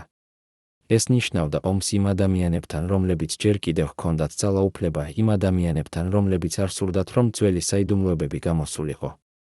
ერთ საღამოს, როდესაც სოფიკო იჯდა თავის ბინაში და უყურებდა იმ დოკუმენტებს, რომლებიც იყო გაშლილი მის წინ, დარეკა ტელეფონი. ხმა მეორე მხარეს იყო ძველი, დაღლილი, მაგრამ ჯერ კიდევ ძლიერი. სოფიკო, ეს არის გელა ბერიძე. მე ვიცი, რომ შენ იცი ჩემი სახელი. მე ვიცი, რომ შენ იცი, ვინ ვარ მე. და მე ვიცი, რომ შენ გაქვს დოკუმენტები, რომლებიც შენმა დედამ დატოვა. მე მინდა შევხვდე შენ. მე მინდა შემოგთავაზო გარიგება, რომელიც შეიძლება გადაარჩინოს შენი დედის მემკვიდრეობა და შენი ცხოვრება. სოფიკომ უპასუხა, რატომ უნდა შევხვდე შენ? რატომ უნდა მენდო შენ, გელამ ჩაიცინა, ცივი, გამოთვლილი ხარხარი, რადგან მე ვარ ერთადერთი ადამიანი, რომელიც იცის სრული ჭეშმარიტება. მე ვარ ერთადერთი ადამიანი, რომელმაც იცის, რა მოხდა რეალურად იმ ღამეს, როდესაც დავით მესხიშვილი დააპატიმრეს. მე ვარ ერთადერთი ადამიანი, რომელმაც იცის, ვინ დაწერა ის დონოსი. და მე ვარ ერთადერთი ადამიანი, რომელმაც შეუძლია დაგეხმაროს შენ გააკეთო სწორი არჩევანი.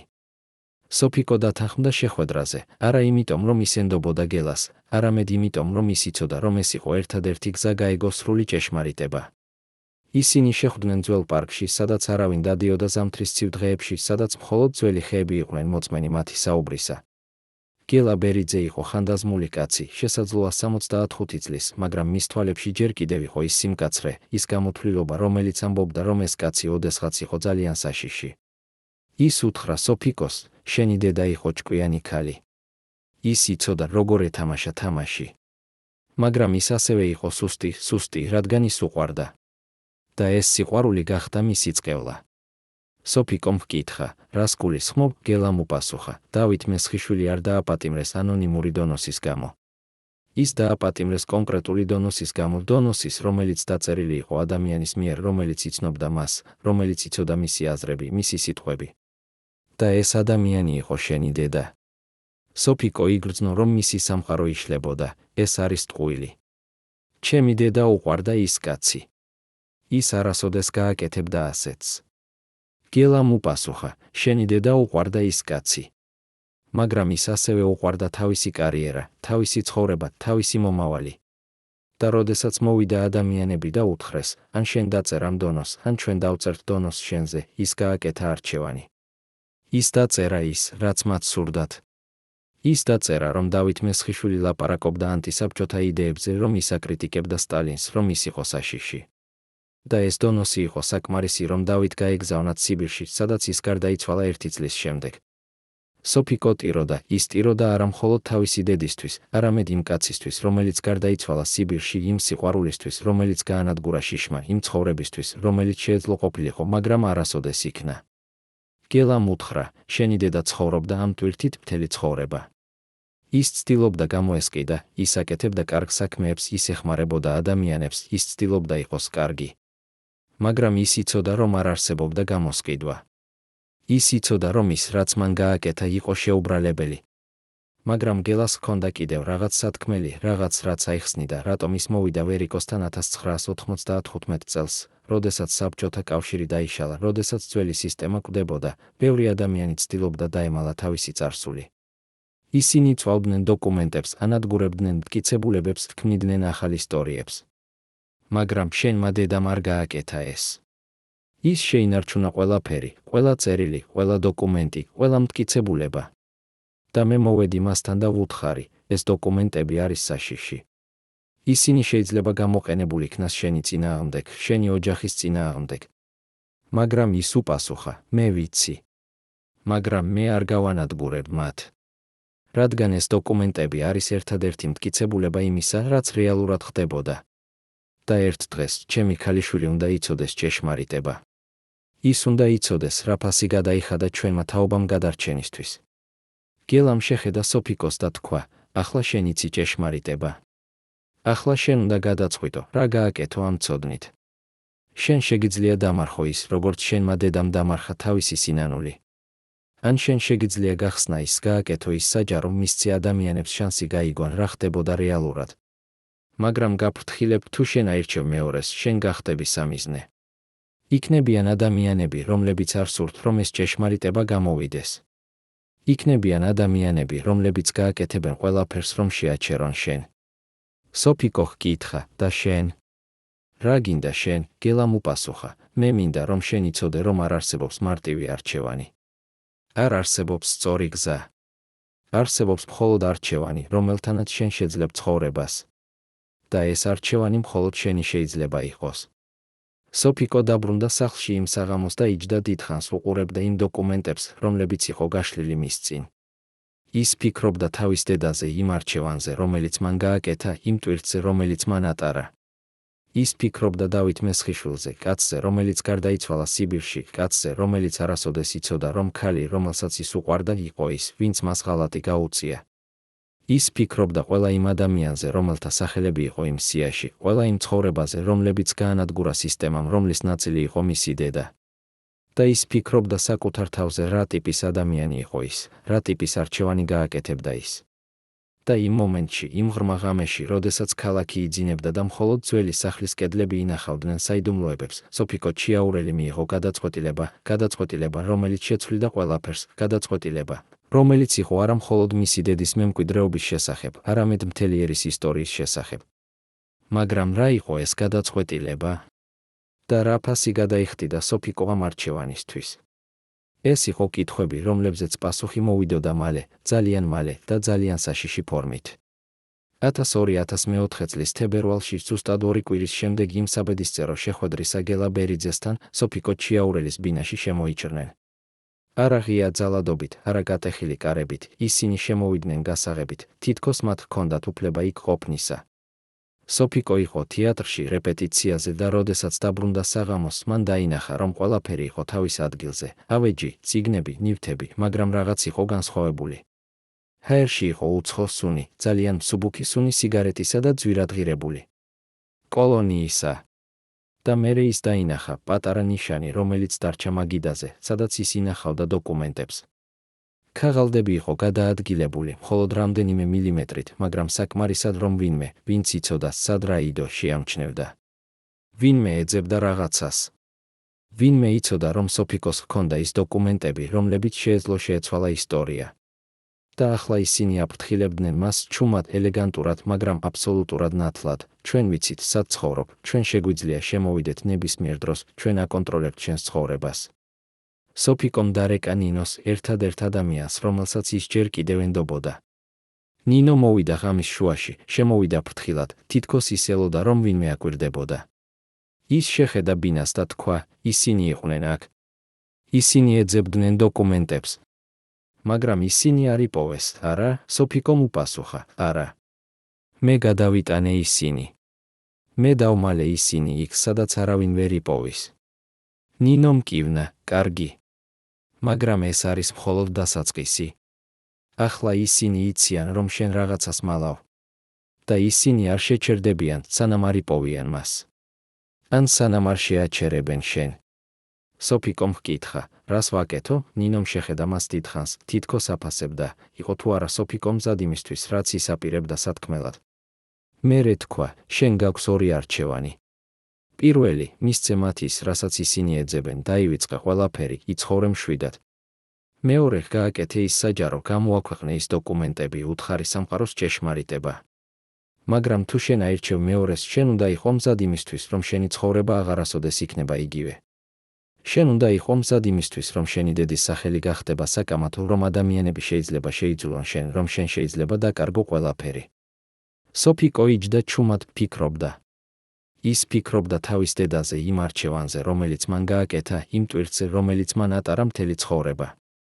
ის ფიქრობდა დავით მესხიშვილზე, კაცზე, რომელიც გარდაიცვალა სიბირში, არასოდეს იცოდა, რომ ქალი, რომელსაც ის უყვარდა, იყო ის, ვინც მას ღალატი გაუწია.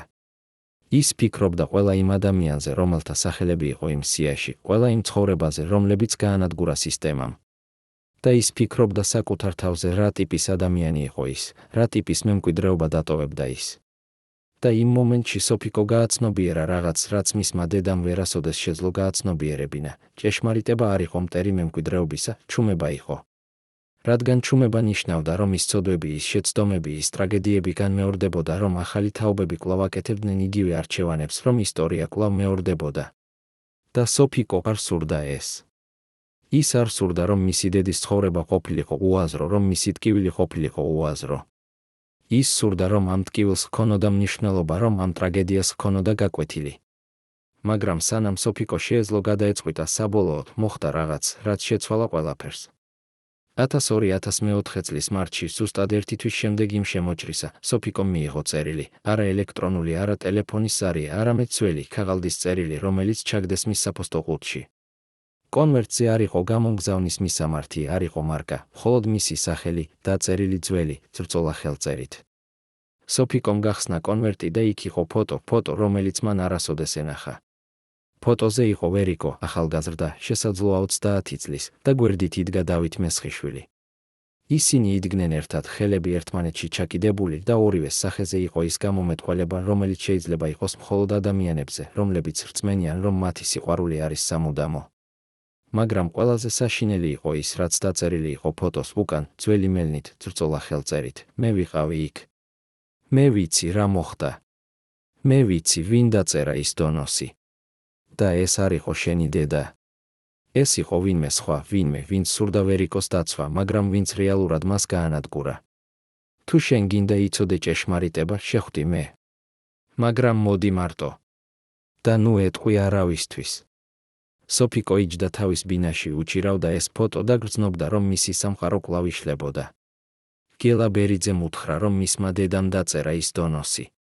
მაგრამ ახლა ვინმე სხვა ამბობდა, რომ ეს იყო ტყუილი, რომ რეალური ჭეშმარიტება იყო განსხვავებული. ვის უნდა ეჯეროა? ვის უნდა ენდო?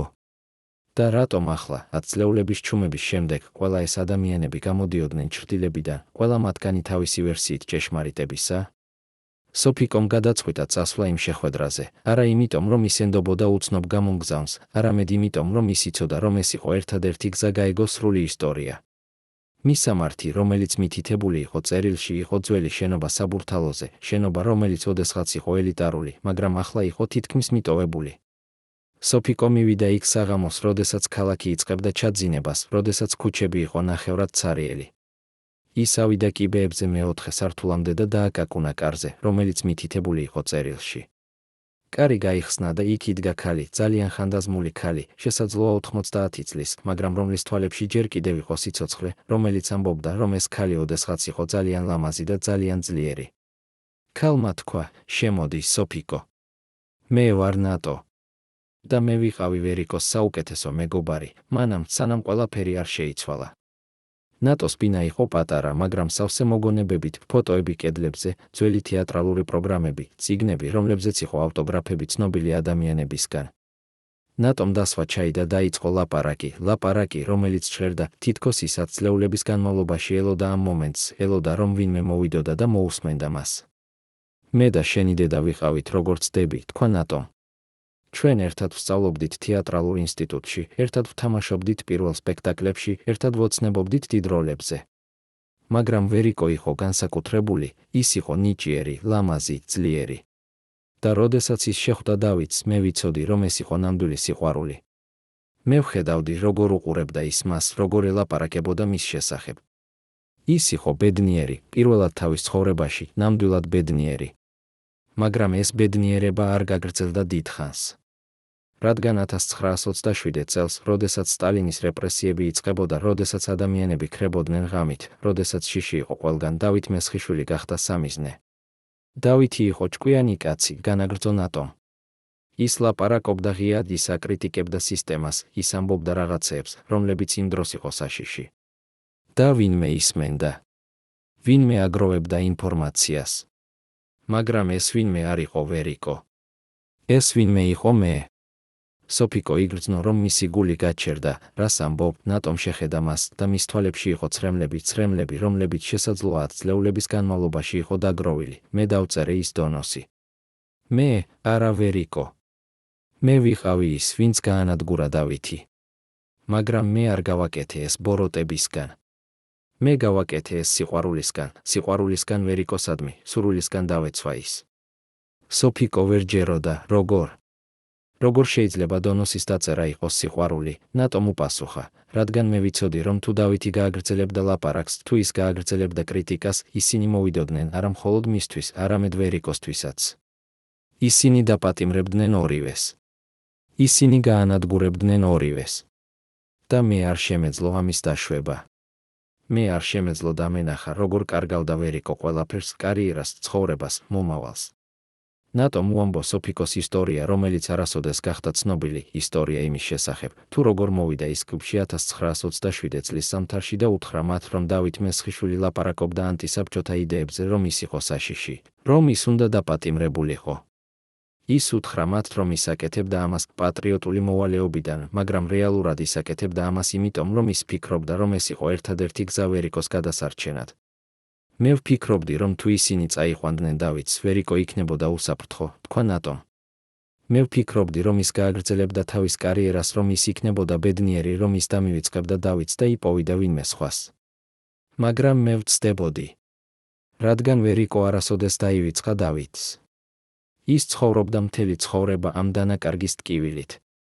და როდესაც მე ვნახე ეს, როდესაც მე გავიგე, რა გავაკეთე, მე ვცადე უთხრა მას ჭეშმარიტება. მაგრამ მე ვერ შევძელი. რადგან მე ვიცოდი, რომ თუ ის იცოდა, რომ მე ვიყავი ის, ვინც გაანადგურა მისი სიყვარული, ის მკლავდა. ან უარესი, ის მიძულებდა. და მე ვერ გავუძლებდი ამას.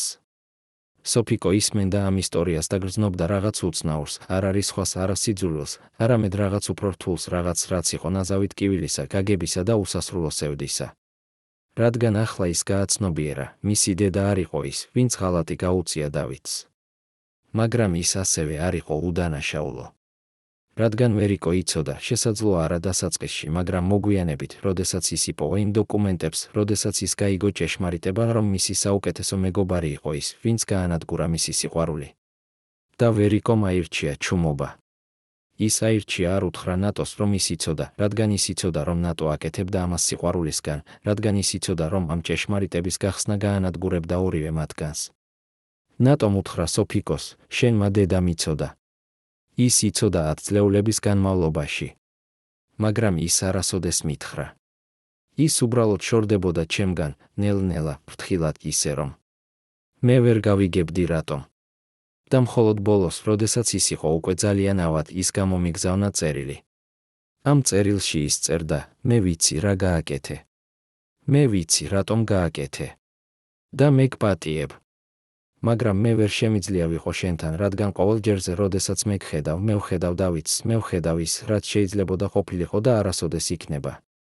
სოფიკომ ჰკითხა კითხვა, რომელიც მას სწვავდა, მაშინ რატომ გელა ბერიძემ მითხრა, რომ ჩემი დედა დაწერა ის დონოსი, ნატომ უპასუხა, რადგან გელა ბერიძე არის ადამიანი, რომელიც იყენებს ჭეშმარიტებას როგორც იარაღს. ის იცოდა, რომ თუ ის გეტყოდა, რომ შენი დედა იყო უდანაშაულო, შენ არ გექნებოდა მიზეზი დაეთანხმებინე მის მოთხოვნებისთვის. მაგრამ თუ ის გეტყოდა, რომ შენი დედა იყო დამნაშავე, შენ იქნებოდი სუსტი, შეშინებული, მზად იმისთვის, რომ გააკეთო ყველაფერი, რათა დაეცვა მისი მემკვიდრეობა. გელა ბერიძე არის მანიპულატორი, ის ყოველთვის იყო. და ის იყენებს შენს სიყვარულს შენი დედისადმი, რათა აკონტროლოს შენ. სოფიკო გააცნობიერა, რომ ის იყო ხაფანგში, რომელიც იყო გაცილებით უფრო რთული, ვიდრე ის ფიქრობდა. რადგან ახლა ის იცოდა, რომ მისი დედა არ იყო ის, ვინც დაწერა დონოსი. მაგრამ ის ასევე იცოდა, რომ მისი დედა იყო ნაწილი სისტემისა, რომელიც ანადგურებდა ადამიანებს, რომ ისწერდა სხვა დონოსებს, რომ ის აკეთებდა კომპრომისებს, რომ ის ცხოვრობდა ორმაგ ცხოვრებაში. ნატომ უთხრა სოფიკოს კიდევ რაღაც, რაც აიხსნიდა, რატომ ის გამოვიდა ჩრდილებიდან ახლა, 10 წლეულების ჩუმების შემდეგ, მე ვიცი, რომ მე მალე მოვკვდები. მე ვარ 90 წლის და ჩემი ჯანმრთელობა ცუდია. და მე არ მინდა მოვკვდე ამ საიდუმლოებით. მე არ მინდა, რომ შენი დედის მემკვიდრეობა იყოს დაფუძნებული ტყუილზე, არც ტყუილზე, რომ ის იყო უდანაშაულო, არც ტყუილზე, რომ ის იყო დამნაშავე.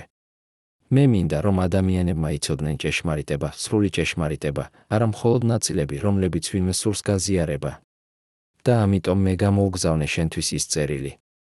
ამიტომ მე გითხარი შენ ჩემი ისტორია. რადგან მხოლოდ შენ შეგიძლია გადაწყვიტო, რა გააკეთო ამ ცოდნით, როგორ გამოიყენო ის. სოფიკომ ჰკითხა, და რას ფიქრობ შენ? რა უნდა გავაკეთო? ნატომ უპასუხა, მე ვფიქრობ, რომ შენ უნდა გააკეთო ის, რაც შენი დედა ვერ შეძლო, უთხრა ჭეშმარიტება.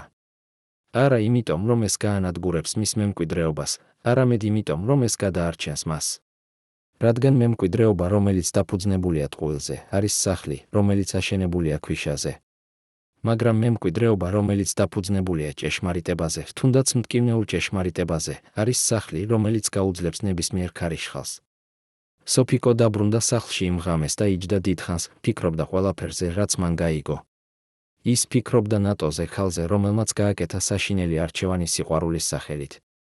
ის ფიქრობდა ვერიკოზე, ხალზე, რომელმაც იცოდა ჭეშმარიტება, მაგრამ აირჩია ჩუმობა. ის ფიქრობდა გელა ბერიძეზე, კაცზე, რომელიც იყენებდა ჭეშმარიტებას როგორც იარაღს. და ის ფიქრობდა საკუთარ თავზე, რა ტიპის ადამიანი იყო ის, რა ტიპის არჩევანი გააკეთებდა ის. და იმ მომენტში, იმ ღრმა ღამეში, სოფიკო ჩიაურელი გააცნობიერა რაღაც, რაც შეცვლიდა ყველაფერს, ის არ იყო პასუხისმგებელი თავისი დედის არჩევანზე. ის არ იყო პასუხისმგებელი ნატოს არჩევანზე. მაგრამ ის იყო პასუხისმგებელი საკუთარ არჩევანზე. და ეს არჩევანი განსაზღვრავდა არა მხოლოდ მის მომავალს, არამედ მთელი ერის ისტორიის გაგებას. რადგან თუ ის აირჩევდა ჩუმობას, ის გააგრძელებდა იმ ციკლს, რომელიც გრძელდებოდა თაობიდან თაობას, ციკლს შიშისა, კომპრომისისა, ტყუილისა. მაგრამ თუ ის აირჩევდა ჭეშმარიტებას, ის შეეძლო გაეტეხა ეს ციკლი, ის შეეძლო მიეცა ახალ თაობებს შანსი ისწავლონ, გაეგონ, არ გაემეორებინათ იგივე შეცდომები. და ეს იყო არჩევანი, რომელიც ღირდა ნებისმიერ ფასს, თუნდაც ფასი იყო მისი საკუთარი რეპუტაცია, მისი საკუთარი კომფორტი, მისი საკუთარი უსაფრთხოება. რადგან ზოგიერთი რამ იყო უფრო მნიშვნელოვანი, ვიდრე ინდივიდუალური ადამიანის ბედნიერება, და ეს იყო ჭეშმარიტება, რომელიც ათავისუფლებდა არა მხოლოდ ერთ ადამიანს, არამედ მთელ ერს. 2004 წლის აპრილში, ზუსტად 2 თვის შემდეგ იმ შეხვედრისა ნატოსთან, სოფიკო ჩიაურელი გამართა პრესკონფერენცია, არა დიდ დარბაზში, არა ოფიციალურ ადგილას, არამედ პატარა კაფეში ძველ თბილისში, სადაც ოდესღაც მისი დედა ხვდებოდა თავის მეგობრებს. იქ მოვიდა 30-მდე ჟურნალისტი, ზოგი დიდი გაზეთებიდან, ზოგი პატარა ინტერნეტ გამოცემებიდან, ზოგი უბრალოდ ცნობის მოყვარეობით. სოფიკო იჯდა მაგიდასთან, წინ გაშლილი ის დოკუმენტები, რომლებიც მისმა დედამ დატოვა, ის ფოტოები, რომლებიც ინახავდნენ ისტორიას, ის წერილები, რომლებიც ამბობდნენ ჭეშმარიტებას.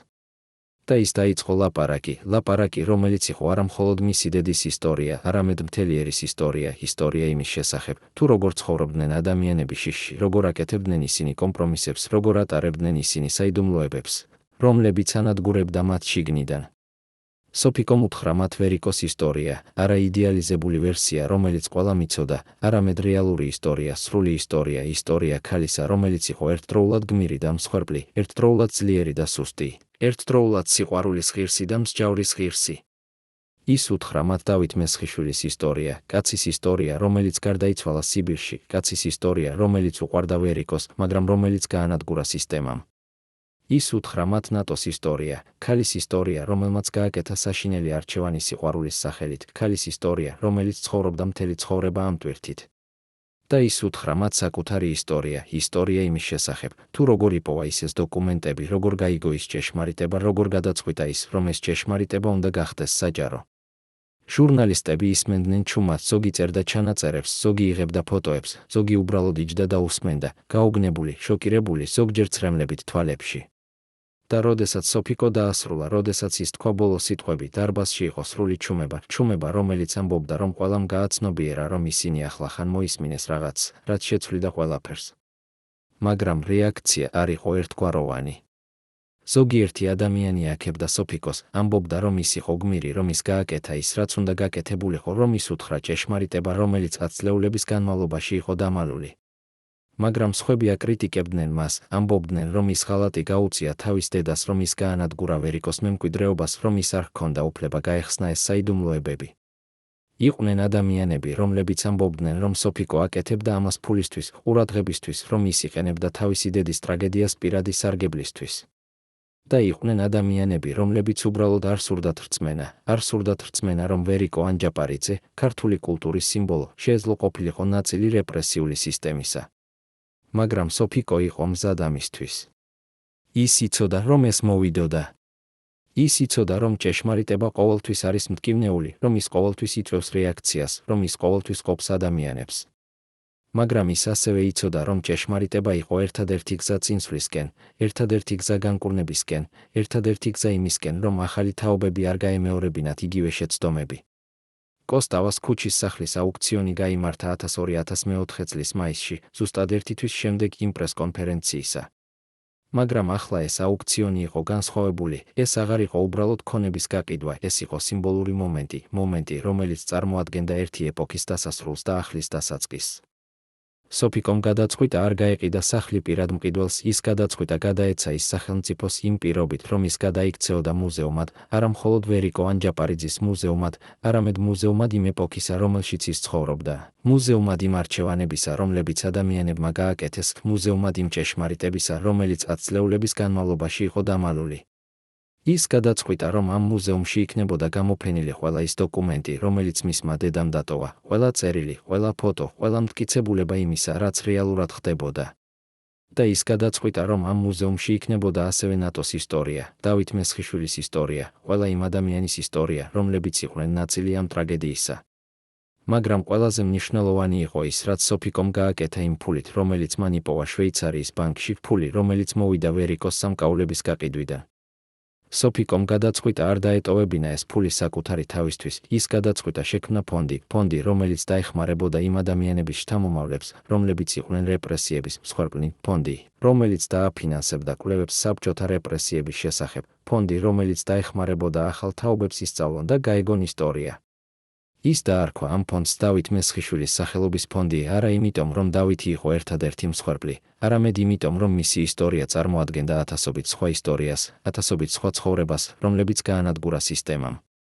და ეს იყო გზა, რომლითაც სოფიკო ფიქრობდა, რომ მისი დედა შეეძლო გამოესყიდა, არა იმით, რომ დაივიწყებოდა ის, რაც მან გააკეთა, არამედ იმით, რომ მისი ტრაგედია გახდებოდა გაკვეთილი, მისი ტკივილი გახდებოდა ცვლილების ძალა.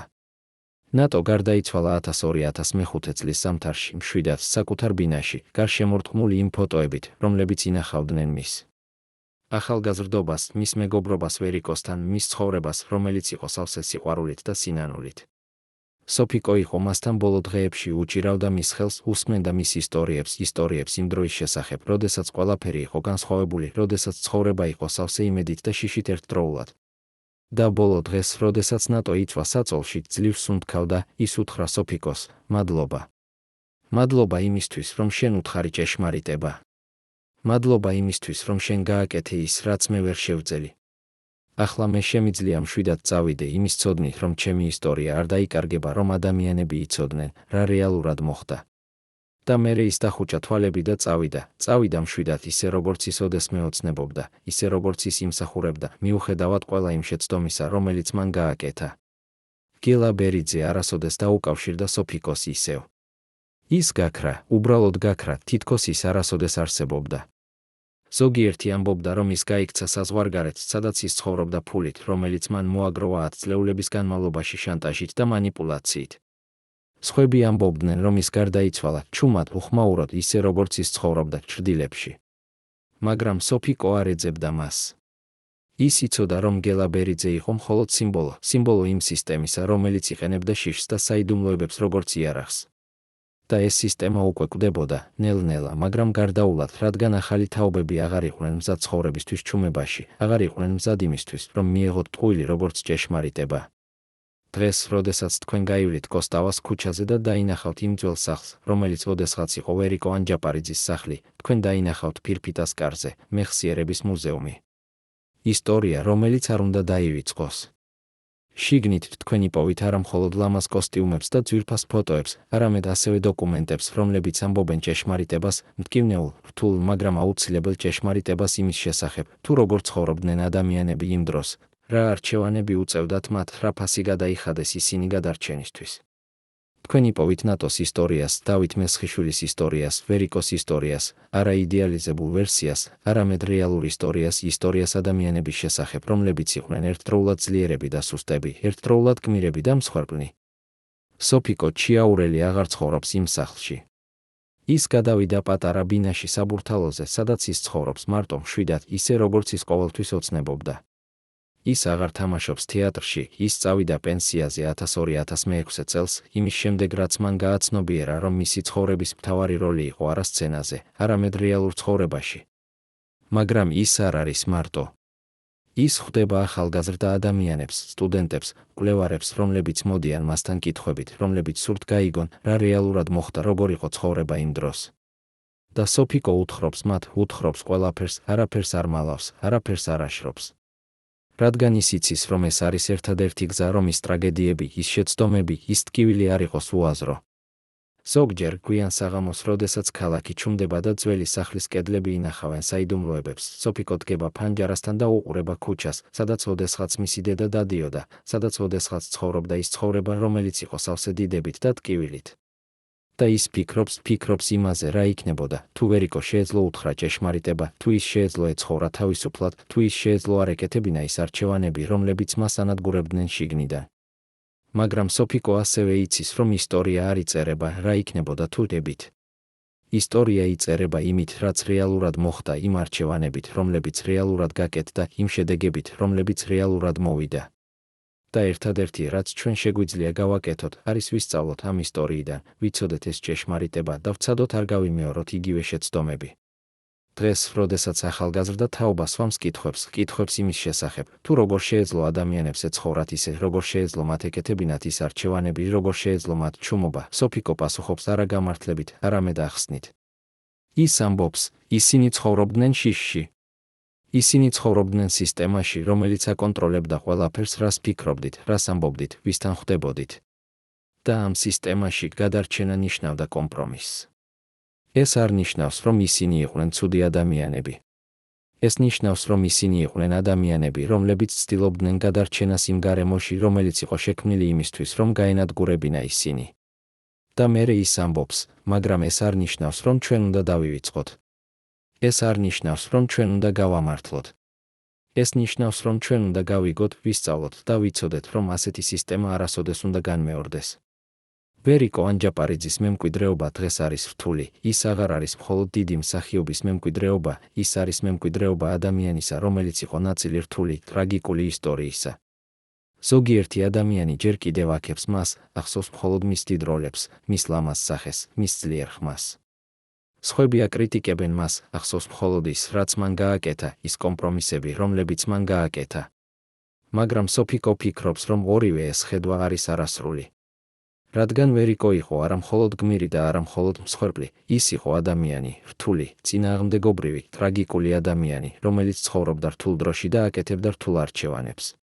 და ეს არის ის, რაც ხდის მის ისტორიას მნიშვნელოვანს, არა იმიტომ, რომ ის იყო სრულყოფილი, არამედ იმიტომ, რომ ის იყო ადამიანური. სახლი კოსტავას ქუჩაზე დღეს არის ადგილი, სადაც ადამიანები მოდიან არა მხოლოდ იმისთვის, რომ დაინახონ ლამაზი ნივთები, არამედ იმისთვის, რომ იფიქრონ, იგრძნონ, გაიგონ. ეს არის ადგილი, სადაც ისტორია არის ცოცხალი, არა როგორც მუზეუმის ექსპონატი, არამედ როგორც გაკვეთილი, როგორც გამოწვევა, როგორც კითხვა, რომელიც ყოველი თაობა უნდა უპასუხოს. რა ტიპის ადამიანები ვართ ჩვენ? რა ტიპის არჩევანებს გავაკეთებთ ჩვენ? და რა ტიპის მემკვიდრეობას დავტოვებთ ჩვენ? მეგობრებო, როგორ უყურებთ თქვენ სოფიკო ჩიაურელის გადაწყვეტილებას? იყო თუ არა ის სწორი, რომ გაახსნა ეს ჭეშმარიტება, თუ უნდა დაემარხა ის, როგორც მისმა დედამ სურდა? არის თუ არა ვერიკო ანჯაპარიძე ჯერ კიდევ გმირი თქვენი თვალში, თუ ეს ისტორია შეცვალა თქვენი დამოკიდებულება? და ყველაზე მთავარი, რას გააკეთებდით თქვენ მის ადგილზე, თუ თქვენ გექნებოდათ ასეთი არჩევანი? დაწერეთ თქვენი აზრი კომენტარებში, ჩვენთვის ძალიან მნიშვნელოვანია თქვენი აზრი.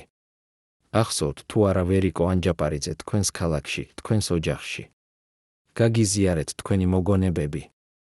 დააწკაპუნეთ მოწონება, თუ თქვენ აფასებთ ჭეშმარიტებას, რამდენადაც მტკივნეული არ უნდა იყოს ის და გამოიწერეთ ჩვენი არხი, რომ გაიგოთ მეტი ისტორიები, რომლებიც ცვლიან ჩვენს